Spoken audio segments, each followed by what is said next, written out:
One, two, 3. The Local Youth Worker is a podcast brought to you by Reformed Youth Ministries. Since 1972, RYM has sought to reach and equip youth for Christ, and this podcast seeks to reach and equip those parents and youth workers who share that same desire. For more information on our student conferences, youth leader training, or resources, visit rym.org. Hello, everyone. Welcome to The Local Youth Worker, a podcast brought to you by Reformed Youth Ministries. I'm your host, John Parrott. This is episode number 388. In just a little while, Chandler and I will be talking about social media and ministry. Later in the podcast, we will get to hear from Sam Allberry. But right now, I'm here with Chandler. Chandler, how's it going? So good, John. So good to see you. Good to be with you. Thanks for having me. Yeah, absolutely. We are starting a little bit of a segment called the Resource Roundup, and we are just sharing resources with people that we think may be helpful. And first, I'd love for you to share a resource that's specifically related to ministry. It doesn't have to be necessarily specific to youth ministry, but just something that's been helpful in ministry lately, if that's a podcast, an article, a YouTube clip, whatever. What's something that's been helpful for you? Okay, I'm going to throw out a daily double. All right. So a 2-for-1, if you will. Okay. So somebody recommended to me, this has been maybe a year and a half, The Ruthless Elimination of Hurry by John Mark Comer. It's a book a lot of people are talking about, a lot of people have heard about. And I read it one time, and it's a quick read. You can sort of, breeze through it, but some really compelling stuff just about a hurried life, busy life, what it feels like to sort of be like moving towards burnout, or just to be tired all the time, or feel like you're overly connected. I don't know, overcommitted, things like that, overstretched. So I read it one time, enjoyed it, but sort of put it down. I would think about it a little bit, but not a ton. It wasn't the kind of book that it feels like it was like hitting me. Mm-hmm. I had also someone recommend a Dallas Willard book called Renovation of the Heart. And actually that book is quoted in Ruthless Elimination of Hurry. So you'll see this is actually headed somewhere weird. But okay. So Renovation of the Heart by Dallas Willard is a bit of a more difficult read than Ruthless Elimination of Hurry. But Dallas Willard was a philosophy professor at University of Southern California for a long time, and has some really compelling ways of talking about sort of the long haul, walking with Jesus, formation into the image of Jesus, being changed by God's word and God's people, and by preaching and prayer, and this sort of like beautiful picture of the sort of like long-term, slow process of becoming more and more like Jesus. And so after sort of dipping my toe into Renovation of the Heart, I sort of was looking around going, I still like I don't know, I want to be thoughtful about how I spend my time and the things that I do, but I do just feel busy. I get overwhelmed and frustrated way too easily. And it was sort of pinging me like, oh, this is some of the stuff that was in that Ruthless Elimination book. So I picked that back up. And the second time I felt like I was reading it with just a whole new perspective and new eyes. And it Oh, wow. It really stuck with me. I mean, really stuck with me. And several things in that book that I've really tried to just think deeply about and implement. So, and it's led to some great conversations with friends of mine and other folks in ministry and things like that. So I recommend both of those books to you. I'm not saying you have to do the read Ruthless Elimination, Renovation of Heart, and then back to Ruthless Elimination. I mean, that's a little but it really helps. But it really helps. It does really help. It really helps if you do that. But good stuff, and books that two books I'm really enjoying. Yeah. All right. Well, thanks for sharing those. Now, a resource that's unrelated to ministry, maybe just something you're enjoying in life. This could be a hobby. This could be a show that you're watching. Just something that you're enjoying right now. Yeah. Resource is a bit of a strong term for what I'm about to say, but my wife and I really, really enjoy the comedy of Nate Bargatze. Oh, yes. Yeah. Yeah. You too? Oh, yeah. We saw him a few weeks ago. Yeah. Nice. In person. Yeah. Love Just to one up your story a little bit. Well, we saw him too. He's so great, just funny. And yeah, he's really good. So really enjoy watching him. So we watch all his stuff. We might have even watched some of his comedy specials multiple times. So really enjoy him. And look, at the time of this recording, he just had a new show on Amazon Prime. So That's people right. who are on Amazon Prime can check out Nate Bargatze. And we can also say he's clean. I mean, you can watch him with That's your right. family.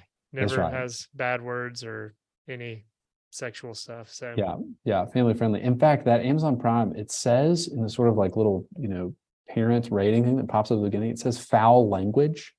huh. And I was listening pretty intently, and I'm not sure what the threshold is for foul language, but I think he uses the word sucks a few times. I don't know if you may have to bleep that out on this podcast. I don't know, but That's true. I think that's the first time it's been said on this podcast. okay. But yes, I should also say I have not watched his Amazon special yet. So there's just that disclaimer if there is foul I have, language. and I stand by it. Recommend Okay. it. Okay.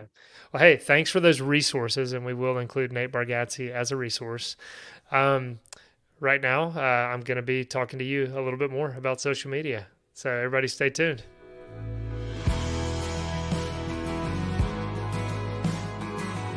All right, I'm back once again with Chandler Macamel. Always scared to say that last name. I feel like I'm going to mess it up. But hey, Chandler, good to see you again. Good to have you back this week. Did you have a good week last week? Thank you, John. Yes, good to be back. Good to see you. Always good to be with you. Yeah. Those who tuned in last week know that we are going to have an ongoing segment. I don't know how long this will go on, but just talking about social media and ministry. Chandler and I will wrap this up next week, but then we'll have some other people come on and we'll talk specifically about youth ministry, but then also more broadly than that. And last week, if you missed that, I'd encourage you to go back because Chandler and I both, we do not utilize social media for ministry purposes, and we don't have any kind of personal accounts. Isn't that right? You don't have any, Chandler? That is right. Okay. And I should say, obviously, I'm on staff with RYM. RYM does have social media. I don't see any of that. So just kind of putting that out there. But go back and listen, because if you're just joining us for this episode, some of our critiques might be, I don't know, a little on the stronger side if you don't hear some of the backstory. I don't know. So it's important to check that out. Chandler, I thought today maybe we could talk just kind of broadly about purposes and pitfalls. We could talk about some of the common purposes that people utilize social media for, and then some of the maybe potential challenges. But before I do that, I did want to share Chris Martin, who is also with us at YLT. He has a book that's been released called Terms of Service, but he has a forthcoming book that's going to be released in March entitled The Wolf in Their Pockets. The subtitle is 13 Ways the Social Internet Threatens the People You Lead. And it's written specifically for ministry leaders and kind of getting them to reflect on ways in which social media is impacting those that they're attempting to shepherd. And one thing he brings up in there is just kind of the cautions of the two extremes on this discussion. And to one end of the spectrum, it would be uncritical embrace, which is what we talked about last week. Those who just embrace all forms of social media and not thinking about it critically at all. And then to the other end of the spectrum is passive ignorance. And what he argues for is intentional engagement. And I would say, as he unpacks that in the book, and as I'm thinking of Chandler and myself, as we don't have social media, he would say you can still intentionally engage with social media, even if you're not on it, by just reading about it, by researching it. And so I would say that that's definitely something that if there are those people in ministry who aren't on social media, encouraging people to be in the know about it, to try to stay on top of it, because as Chris Martin lays out, it's impacting everyone. There's no way we can be totally removed from it because it's so prevalent in our culture. And so with that being said, Chandler, just kind of, you can bullet point these, you can dive in a little bit more. What do you think are some of the more common purposes that people would utilize social media for in ministry? Yeah, this is one of the things that you asked the room at YLT a couple weeks ago. And most of the answers that folks gave in the room were things that I have heard before and thought about, but things like, all right, that's where students are. So it's an opportunity to engage them where they are. It's an opportunity to connect relationally with students. a way to communicate with them. It's a way to advertise events and give students info on events that are happening or a retreat that's coming up or something like that. It's a way to keep parents in the loop on different things that have happened or will happen. You could send out a registration link for a retreat or something like that, or post a picture from an event so that parents can sort of see what's happening there. You could even, some folks mentioned this a couple of weeks ago, you could send out maybe a summary of the teaching from youth group that week, or a piece of scripture, or just, some form of encouragement or something like that. So those are a few of the things that come to mind. Yeah. And I had forgotten about send out some of the highlights of what was being taught. And that was a helpful use for sure. Something that Brent actually shared was the expediency of communication. If an event's canceled or something like that, it's a way to get information out quickly and make sure people know. Or I even think of whenever there's a need in the church, or if there's some kind of emergency for a family, you can get a lot of information out and notify people. And so we would both say, without a doubt, there are useful purposes for social media. We want to continue to say that people can utilize those in wise ways. And so, yes, we want to, encourage people to use that. And we'll talk about maybe some other ways. One too, as I'm thinking as we're talking, it's a way to kind of communicate the culture or the ethos of your ministry. People can utilize that a lot to kind of give people a picture of what their ministry is like, and so that can be good. That can also spill over into some negative, which we might talk about in just a second. But Chandler, I said last week, you had kind of highlighted 3 areas of your ministry, and you were saying how social media wasn't necessarily helping y'all in those purposes. So maybe just unpack that a little bit more for us. Talk to us about that. Yeah, so we say this is I owe so much of this to RYM, but coming up with a sort of mission in our youth ministry. This I guess we'd call it a vision, actually. The thing that we want to see that we hope will happen in the future. So we want to see students connected to Jesus loving adults, and connected to one another for the glory of God. So we could say more, but those are sort of 3 categories in our ministry. And so as I think about using or not using social media in our ministry, I'm so with you. There are all these potential benefits to social media, but it was really sort of asking the question, okay, considering all the potential downfalls of social media, the potential sort of negative impact of social media and using it and being on it, and students being on it, me being on it, all that, is it worth it when we are aiming at these sort of 3 goals? Is it worth it for us to use social media? And it's not that it was like a landslide, like it's just crystal clear that if we want students to know Jesus, we should never use social media. It's not like that at all. But it was sort of just sort of weighing on the scales. Hey, okay, this is the thing that we want to see happen. Students know Jesus loving adults, and one another. And probably within that, the easiest place to push back would be, well, okay, you want students to be connected to one another. Social media is a place where they're connected to one another. And I can totally see that. I can totally see students being connected to each other. Also, I'm like, man, I would so much rather our students feel like when I show up at youth group, that's when I'm with my friends.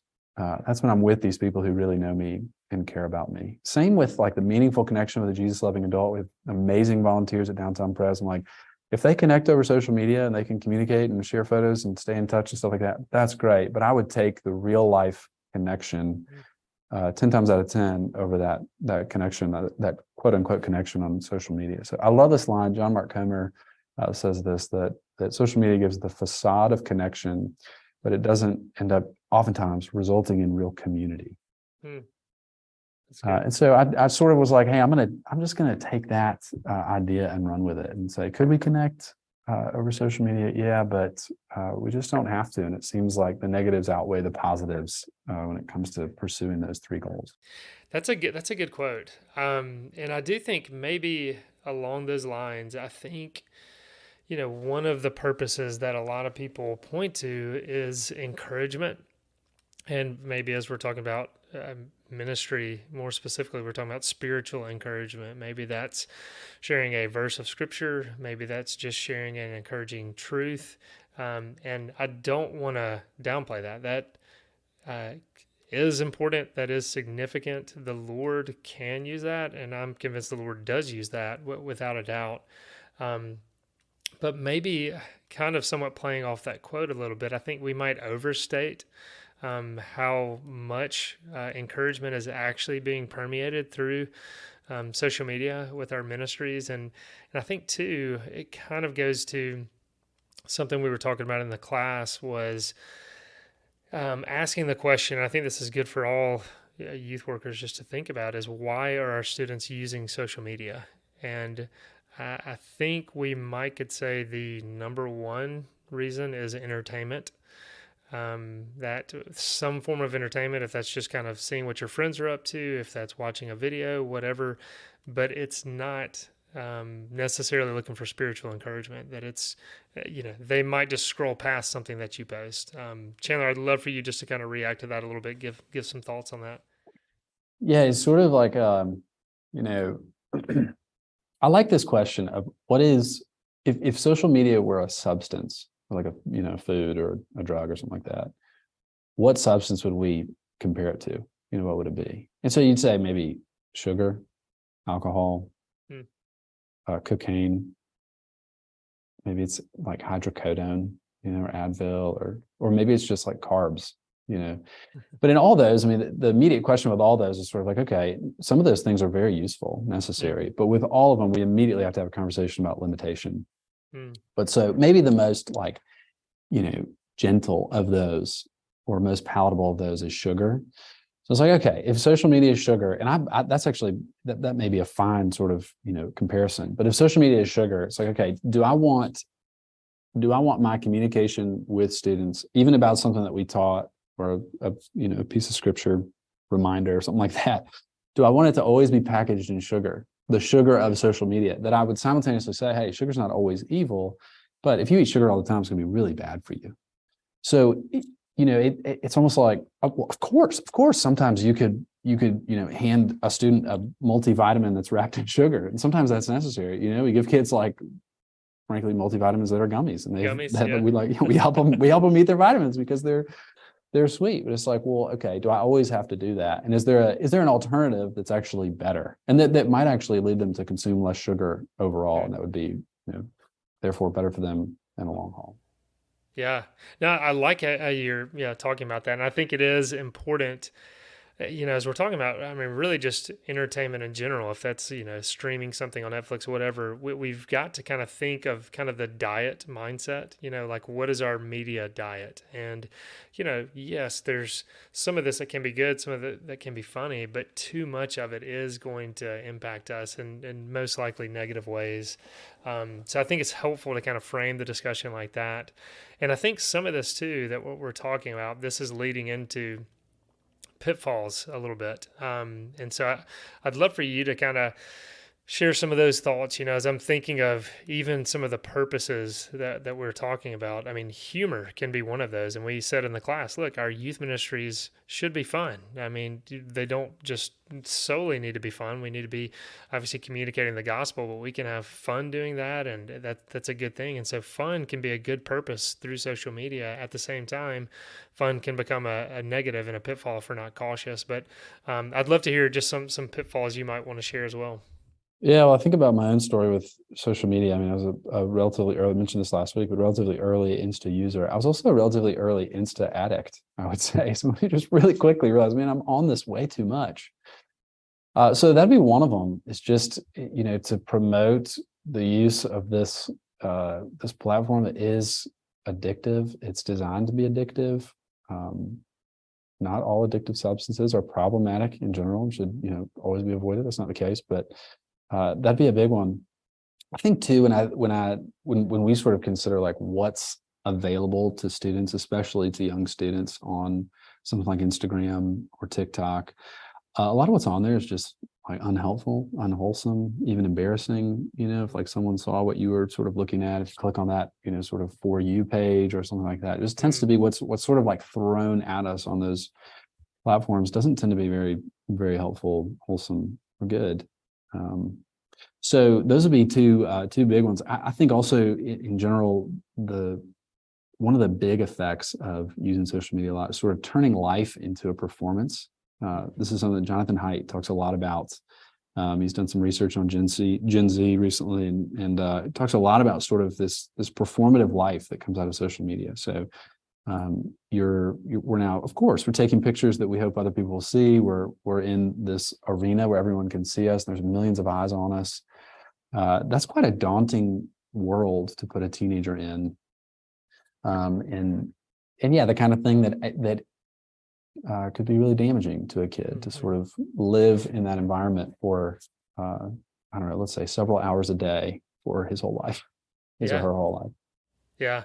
No, I'm glad you're bringing that up. Yeah. And I think too, I mean, it just is a distraction from our main purpose of why we're at a church, why we're called to disciple teens. And so I just think, and we've kind of made this comparison in the class that it's kind of like our youth room, right? Like even as we're kind of giving our ethos or culture through social media, it's an extension of our youth room. And we would all say a youth room is important and the way we have it set up is important. And of course, every church has a different budget and some people can invest more in that kind of stuff. But if you invest too much time and attention on your youth room and not the remainder of the ministry, it can distract you from why you're there. And I think the same goes with social media. And it's even to a greater degree because, like you said, so many of these platforms are created to be addictive. And so the loss of time, and if we're in the church office and we're just glued onto social media all the time, it's not good, and ultimately could be stealing from the church. And so we need to be thinking and wrestling with that and sobered by that. Go ahead, Chandler. And one more thing that's coming to mind is, we've already got this sense of like comparison, both individually and I'd say even with other churches, right? So if my ministry now has to compete with other churches, well, that's already happening in a pretty unhealthy way. And so I don't want to play into this sort of like for my own sake, my own comparison of what we're doing as a ministry compared to what other churches are doing. The other thing that comes to mind is, parents feel this, and I think youth leaders feel this, that oftentimes what we do immediately sort of gives permission to students. So, I mean, this will happen, like if you accidentally say a word that you have told your kids is not okay to say, and you all of a sudden say it, it's like, all right, now that word's on the table, it's totally fine. You didn't have to say it's okay to say, you just said it one time. So I think that can happen with social media too. It's like, hey, well, I don't really know how much time my youth leader spends on social media. I just know they have it. And I'm not going to ask, do they spend 50 minutes a day, an hour a day, whatever. But the fact that they have it maybe makes me feel like it's okay for me to use it and to be on it. Yeah. As much as I think, yeah, for sure. And I think those are two good things, is being cautious of the competition that we can, we're naturally prideful. And I think just a fruit of that is competition. And so that's definitely going to manifest itself on social media, and just the temptation to look cool or to have the cool ministry in town. And then, like you said, giving license to students. So I think those are some good ones. Chandler, I'm glad you're going to be back next week. We'll continue this conversation. For now, here is Sam Allberry.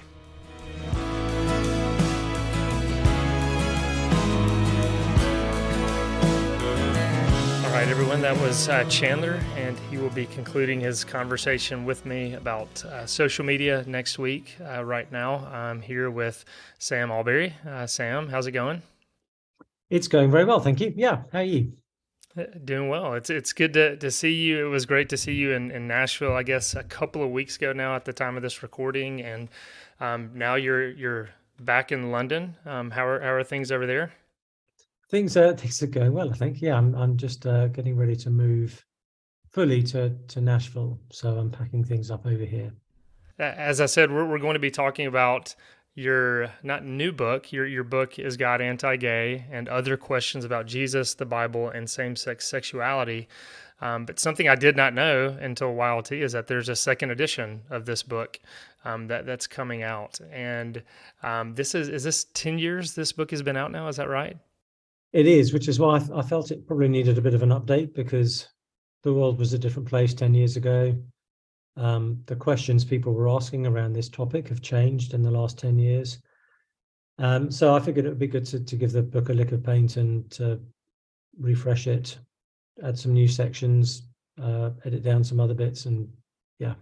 Yeah, absolutely. And I'm looking forward to digging into that. Unfortunately, I haven't gotten to get a copy. I know you actually said at YLT that you hadn't even gotten a copy, but there were actually some available Yes. at the conference. So that's always funny to me that the author doesn't even have a copy yet, and then it's sold out before I had time to pick one up. And did you get one? Were you able to pick one No, up? but that's fine. I'll get my hands on one. Sure. Well, I do always like to begin with the title of a book. How did you come up with that? Was that something you and the publishers came up with? But how did you settle on this title? Yeah, it was originally, the first edition was part of a series of very short books on big questions that Christians ask. So the publisher came up with, it was a toss between, is God anti-gay and does God hate gays? And we figured hate was probably slightly inflammatory way of phrasing the question. So we landed on, is God anti-gay? Mm-hmm. Yeah, but it is one of those titles. It does grab your attention. And yeah, if it said hate, I wonder how that would have done. Yeah, I didn't like that title, so I'm glad we went with the one that we used. Yes, yeah. Well, again, before we dig into some of the details of the book, I'd love for you just to take us back to that conversation that you first had with your pastor about your struggle. I'd love to just know just how you felt that day, what you remember about that day, the days kind of leading up to that, and the emotions involved. I mean, to share such a vulnerable thing, I'd love for you just to start there. Yeah, it was a midweek meeting. The pastor the previous Sunday had been preaching through the second part of Romans 1, which addresses these kinds of topics. And he'd made a point of saying in the sermon then that if this was something anyone at the church struggled with, that he wanted them to feel able to share that. And it was the very first time I'd ever felt like someone was giving me permission to say, hey, I'm wrestling with this, and that it might be okay to say that. So I'd said to him at the time, I'd recently preached my first ever sermon at that very church a week or so earlier. So we were due to meet up to go through my sermon anyway, and just to kind of post-mortem on that. So I said to him, hey, when we meet up, there's something else I want to talk to you about. I thought if I flag it up ahead of time, then that will commit me to having to then raise it in the meeting. So, which I then did. We had the meeting, we went through my sermon, and he said, so what was it you wanted to talk about? And I immediately regretted having said that there was anything else. Mm-hmm. But I just blurted out, I'm really struggling with homosexuality. And sort of braced myself for the sky to fall down or something like that. And he just looked at me and smiled, and he just said, thank you. He said, that sounds like that was a difficult thing to share. So I just want to thank you for sharing that with me, which immediately put me at ease and made me think, okay, maybe this was a good idea to have shared this. And as far as I remember, the rest of the conversation really was him just asking me where I was at in the whole thing and what my experiences had been, what the ups and downs were. And he wasn't presuming to know what to say to me straight away. He was wanting to understand more of where I was at. And that was wise, and that's helped me in many conversations since. Because I knew what the Bible said. I believed what the Bible said. I didn't need to be retold that. I just needed someone else out there to know, to be rooting for me, to be encouraging me, and to be someone I could talk to about it. So I was very, very grateful for that. That's awesome to hear. And you kind of already answered some of this, but just, I know a lot of parents listen to this podcast, and obviously youth workers do. What's some counsel you would give to them to be those kind of people that someone would want to open up to about this? Just something that sticks out to you. Yeah, it was interesting. I then started to share with a number of my friends. And it was interesting because I then went through a process of thinking, which friends do I feel able to share this with? And in most cases, it was friends who I just knew that they would get it. They had gone through pain themselves of one kind or another. or they were people who were sort of honest about their own struggles. But I noticed that made me feel safe to confess that this was something I was wrestling with. And so it's always worth just broadening that question out and thinking, what can any of us do to be people that others feel safe confessing sin to? Not being shocked is a good one. Being well acquainted with our own sin, which means that we're not then going to look down on somebody else's. And therefore means we can be both a person of understanding and a person of consolation. Not shying away from the difficult truths that may need to be shared with people. But my general experience is when people have shared this particular issue with me, they're already doing it out of a place of heartache. They actually don't need persuading that this is sinful. They need persuading that there's grace for them. So that's the other thing I think is just listening to people carefully, not swooping in too quickly to sort of say what you think needs to be said, because what you think needs to be said may not be what needs to be said. And Proverbs 18 says that to answer before we hear is folly and shame. And so we do need to listen to people and get a sense of where they're at, of what they need, of how to be a good support to them. I think that's significant as well. Yeah, that's such a good word. And I remember hearing a wise counselor years ago just say the importance of getting comfortable with silence. And I think that's kind of something that you're pointing to, that so often as believers, and I mean, just in general, we want to fill the silence with talking and words, and especially in those conversations that can be uncomfortable. And so just having the wisdom to keep our mouths shut sometimes, and just to listen and to sit back and to ask questions. And some people, depending on where they're at, I found this when people have shared traumatic things with me and are still feeling very raw, they're not ready yet to hear. There may be something I'm thinking, okay, I'm going to need to raise this issue with them, but probably not right now. Maybe the next time we meet. But yeah, there's the people. Not everyone is ready to hear everything. They may still be processing it. It may still be very raw.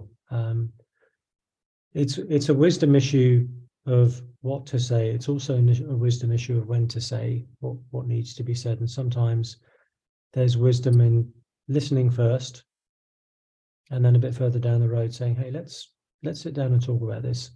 Mm-hmm. Yeah. Well, so as you opened up about this, you began to open up with close friends and family. How did you get from that point to then writing a book on this, to know that, okay, here's just a handful of people that know, but I mean, I'm looking at the copy of your book, over 200,000 copies sold. How did you get to that point where you're sharing something so vulnerable with a broader audience? Yeah, the short answer is God really has a sense of humor, because when I'd sort of thought through, okay, who do I want around me to know about this? When I'd finished sharing with the last person on my kind of mental list, I remember thinking, okay, I'm done now. No one else needs to know. I've told the people who are kind of closest to me, and I even, one of my friends even said, are you going to sort of do talks on this? And I said, no, I don't want to be that guy. I don't want to be doing that. And I genuinely didn't. But after a few years, I just felt the burden. Again, 10 years ago, in the UK, we were in the process of kind of publicly discussing whether we should allow same-sex marriage as a nation. And I realized that what I was hearing in the media was either a lovely sounding gay rights activist or a cantankerous sounding cultural conservative. Mm-hmm. And I thought what was lacking was a voice from inside the issue saying, hey, for those of us who are Christians, God's word to us is good here. It's not easy, but it is good to us. And I just felt a burden to say that. I could see church leaders I knew, some I had trained with, shifting in their views on this as the cultural pressure intensified. I could see members of my own church kind of wondering, are we on the right side of this? And I wanted primarily to strengthen the church and to say, hey, God's word really is good on this. And to hear that from someone who, in one sense, would have more of a stake in, the Bible being affirming than non-affirming. So that's where the burden really was to strengthen the church. So I initially began by sharing with my own church family. I wrote an article that then got picked up by TGC. I did a couple of talks on it, had a sense of what questions people had. And then when the publisher asked me to write the book, I thought, okay, I think I can do that. I've done enough workshops on this to have a sense of what people are asking. It was a painful book to write because I was writing about one of my biggest spiritual enemies and sources of shame. And I genuinely, at several points, thought, well, I'm never going to finish this book. I'll just, even though it's short, it's just too painful. And then when I did finish it, I thought, well, maybe this will help a couple of thousand people. And that's great if it does. I don't normally get to speak to 2,000 people. So it taking off in the way that it did was a surprise to me more than anybody else. I wasn't looking for that. I just want a quiet life. So I wasn't expecting it to kind of be as widely read as it has turned out to be. I'm thrilled that the Lord has chosen to use it in that way, but I wasn't seeking a platform. I was seeking to make what I thought was a small contribution I could make to a big discussion that was going on around me. Well, in all sincerity, praise God that you answered that call. As I was sharing pre-recording, as we in our youth ministry, when I was back doing local youth ministry in the church, dealing with this firsthand with a student, and as a youth staff, we were looking, and there were not resources out there at the time, and so this was one of the only resources, and the Lord used it in a mighty way to help us in that specific case. And as we're talking to, I'm thinking or remembering that I think T4G was maybe the first time I heard you. I want to say you were on a panel with Al Mohler, maybe, and Russell Moore. Is that correct? That's right. I think it was 2014. Are they odd numbers or even numbers? Did you say? I think it's funny you ask. I think it's even, but somebody yeah, could correct it was us out there. 2014 because the book had just come out. Yeah. Okay. Gotcha. Well, yeah. Thank you again for writing that. Yes, just such a helpful resource. And as I said, this marks the 10-year anniversary of this book, and you talking about how the Lord has used it far beyond what you had planned. I'd love to know just how did some of these revisions come about? When did you kind of move towards, okay, let's modify this thing that's been out there now, let's make some changes. Just kind of give us some of the behind the scenes there of how you started talking with the publisher about that. Yeah, probably a year, 18 months ago, I said to the publisher, I'd like to bring out a new edition, and the 10-year anniversary is as good an excuse as any to do that. And I had in my mind that there would be things that needed to be updated. Not the theology, obviously, but what questions are that people are wrestling with. So I hadn't read the book myself for quite a few years. I don't read my own books, funny enough. So I went through it and thought, and again, just thought, okay, that sounds quite 2013. Some of the language, I think one of the most significant things for me was I wrote the original book primarily for Christians. That was the brief from the publisher. That was the aim of the series it was part of. Over the ensuing years, I've heard so many who've given it to non-Christian friends, and even though people who've come to the Lord through it. So I thought, well, if it's being used in that way, let's try and make it as fit for purpose as possible. So I tried to make it as outsider friendly. I've used slightly different terminology at some places. I know for non-Christian LGBT folks, even the word homosexuality can be a bit of a sticking point. So I thought, well, I feel no particular loyalty to that word. So I've used slightly different terminology that I hope will just be easier to hear from those who are not believers. I want the gospel to be the only thing that causes offense. but also just the questions that are being asked. 10 years ago, all the questions were, does Leviticus really mean that? Does 1 Corinthians really mean that? No one asks that anymore. And so that was the first chapter. That's now the last chapter. The real issue now is Jesus good? Is his word to us on this going to be a good word? And so I've made that sort of front and center. And other questions I've either reduced the space to them so that I can add new ones, or I may even have dropped one or two as well. But I've just tried to reflect what I see as being the sort of the key issues that people are speaking about today. Mm-hmm. Yeah, and I know as you were with us at RYM's Youth Leader Training, and again, I think we'll get that recording up on our site before too long. So just telling our listeners to go there. You said something, I can't remember exactly how you put it, but to tell others that we have a better story as believers, something along those lines of not necessarily the negative, but focusing on the positive. Did some of that kind of permeate this book? I mean, it sounds like the beginning is kind of that in a sense. I hope so, because I think one of the things I've learned to do better over the past 10 years is to give the positive answer, not just the negative answer. I think 10 years ago, I was really trying to convince people the Bible really does prohibit this. Now I'm thinking, yes, that needs to be said, but where's the good news? And so the principle I've kind of been operating with is, whenever the Bible gives us the negative, what is the bigger positive that negative is there to protect? So if the Bible is saying no to certain forms of sexual intimacy, what is the good thing saying no to that is a way of inviting us into? What is God's positive vision for human sexuality that someone in my situation can get right behind, that will actually help me understand why I'm saying no to certain quite deep instincts and quite deep longings in my own heart? So yes, trying to give more of a positive frame and not just a negative frame to the question. I think we've, as a wider church over the decades, we've probably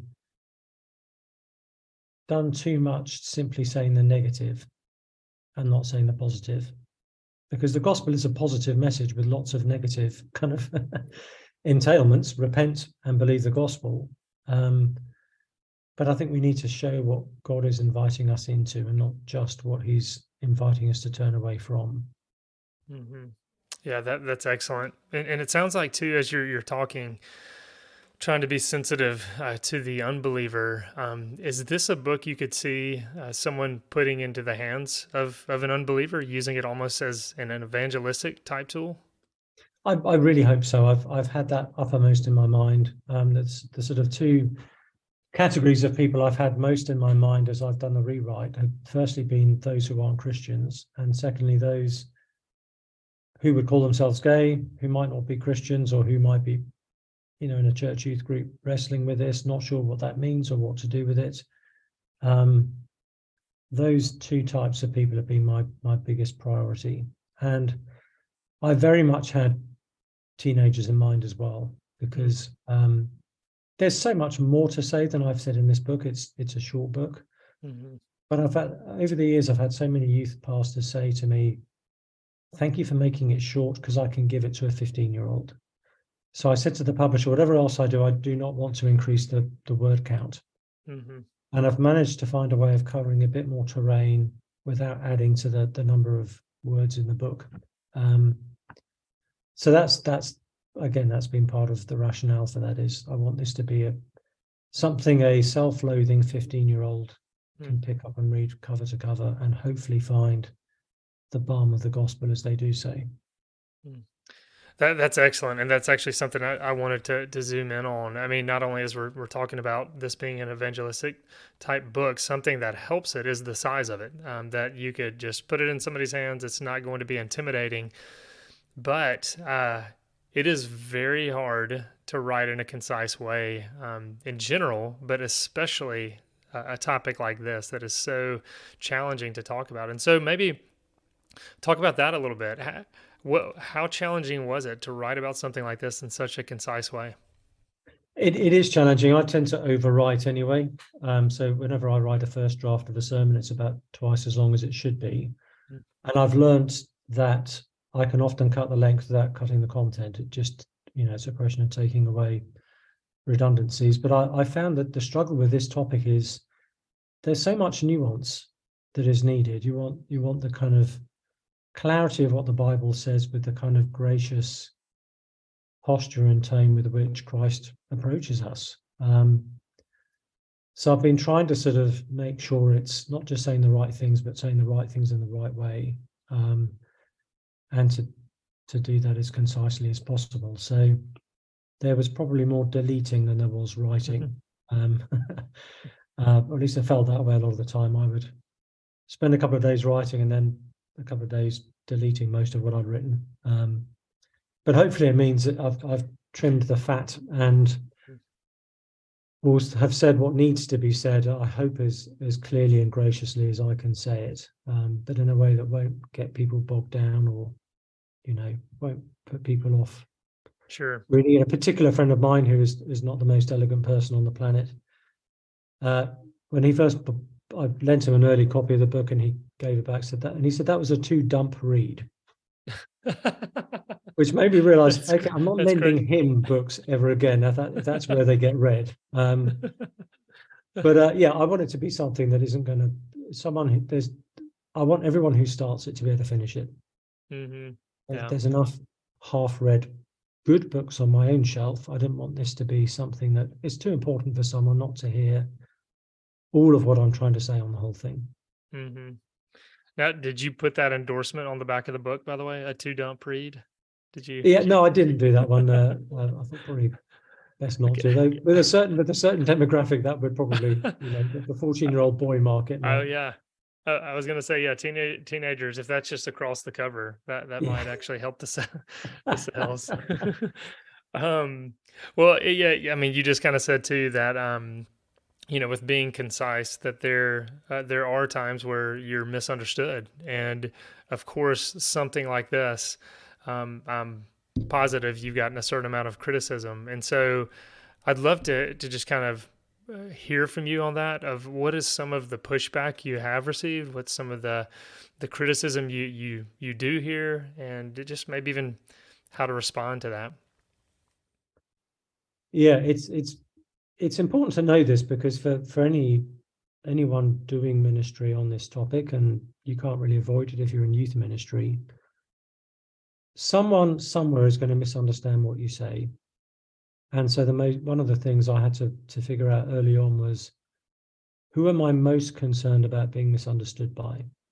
I'm not looking to be misunderstood by anyone, but assuming someone's going to misunderstand, who is it most and least important to be misunderstood by?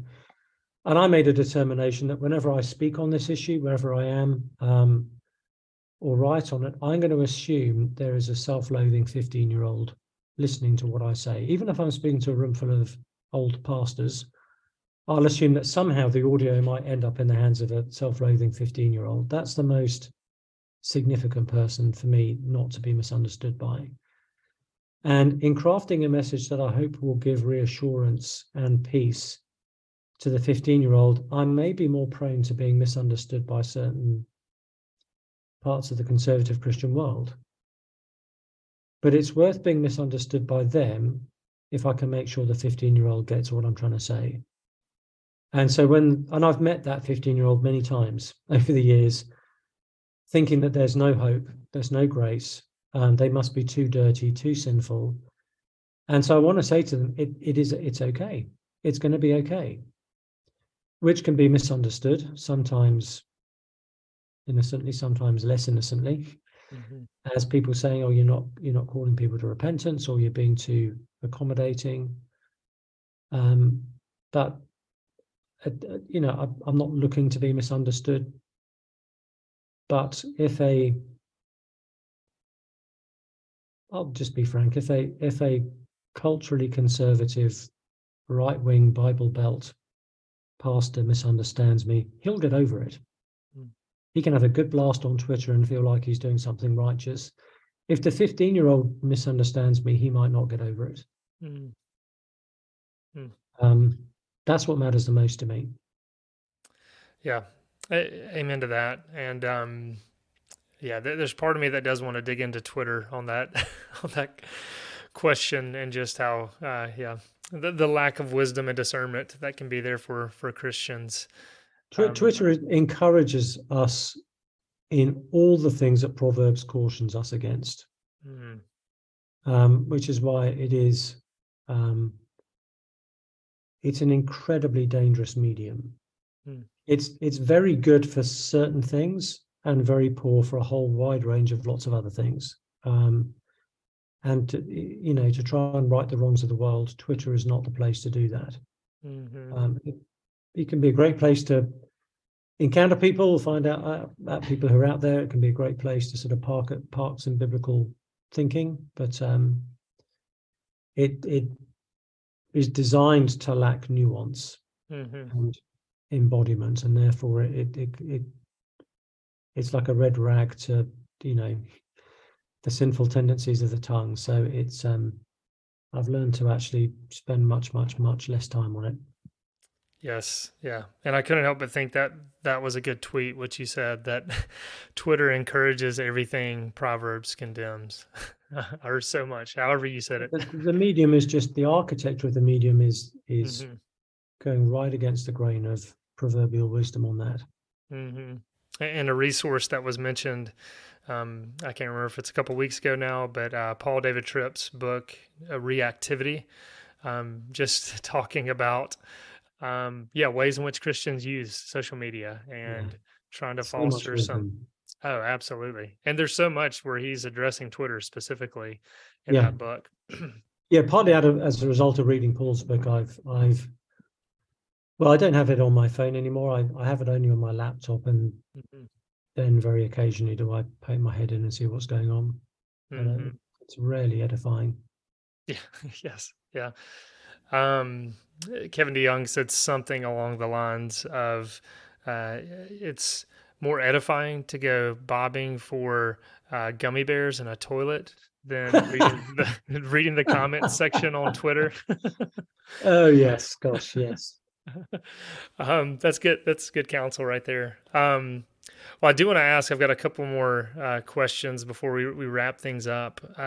But maybe talk to us a little bit about that, of how do you try to respond in a Christ-like way? I know there are times where you want to rightly defend the message you're communicating, but then also realizing there are times we just have to lose and realize we're going to be misunderstood, because obviously Jesus Christ was misunderstood. And so that's something that comes with the territory for Christians.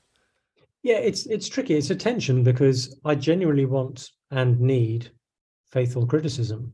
I'm not going to get everything right. And there needs to be ways in which I can hear people telling me when I've got things wrong. Now, the best place for that is my own local church and the people to whom I'm accountable. But if someone is offering a good faith criticism, I really want to take it seriously. If it's just someone, shooting from the hip on Twitter, I'll probably ignore it. But if I'm sensing, actually, I think there might be a point that they're making under their, this happened actually last year. A friend of a friend emailed me because he had a particular critique. And he was gracious in the way he expressed it.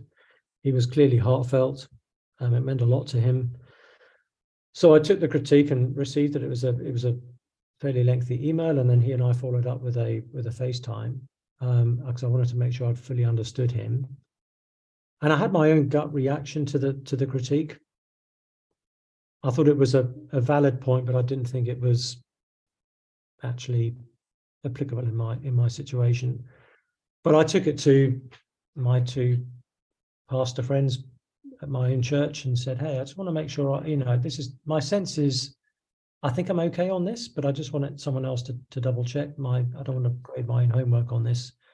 Have I missed something? Do you think I'm right or wrong?" And they did agree with me as it turned out. But I found the process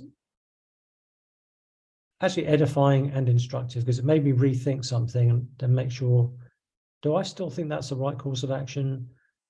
It made me ask good questions I needed to ask. So criticism is great. The